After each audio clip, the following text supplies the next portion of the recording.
De 9h42 du Land Solidarité Tournament, on the tee, Gabriel Navo.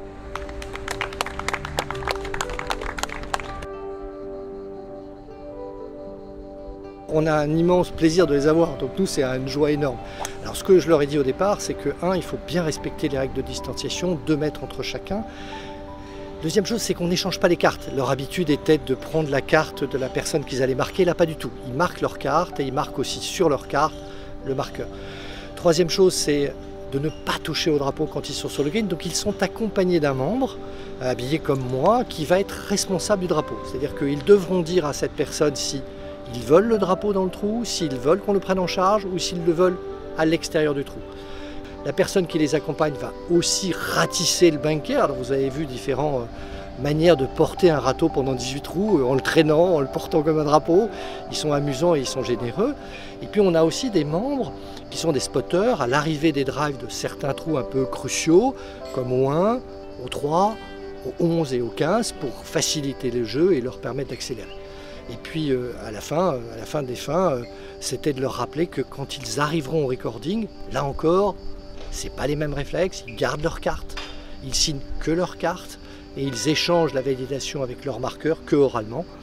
Et voilà, avec tout ça, on fait tout ça aussi parce qu'on les aime beaucoup et que, je vous l'ai dit au début, on était heureux de les avoir et on serait ravis de les avoir plus souvent, donc on pense à eux.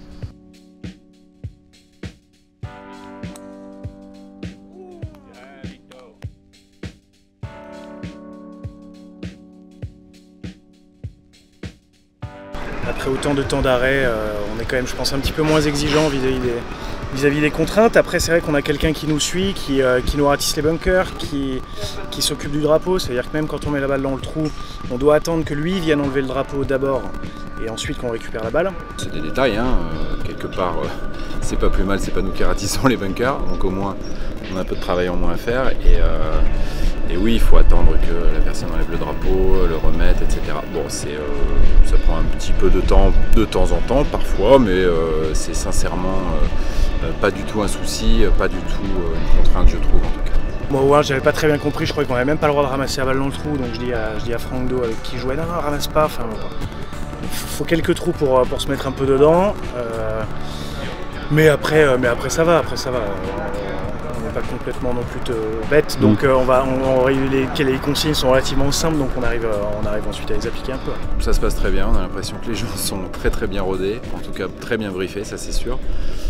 Non, écoute, ça se déroule extrêmement bien de notre arrivée au golf jusqu'à la fin de notre partie. Il n'y a vraiment aucun couac, tout est très bien organisé, très bien pensé. Voilà, pour l'instant, en tout cas, j'ai absolument rien à redire, au contraire.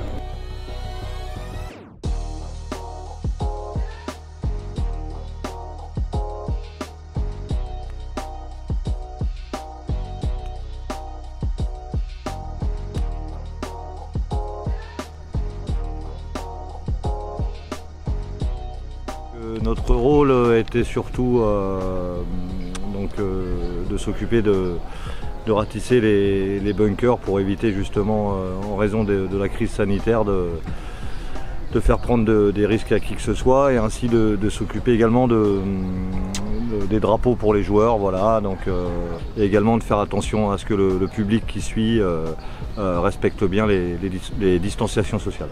Il y a eu des petits rappels à faire au niveau du public ou... Un petit peu au départ du 1, parce que voilà, je pense tout le monde était content de venir voir les départs, donc ça commençait un peu à s'agglutiner, donc le directeur du golf a fait un petit rappel des consignes de sécurité, mais sinon dans l'ensemble les gens étaient très disciplinés.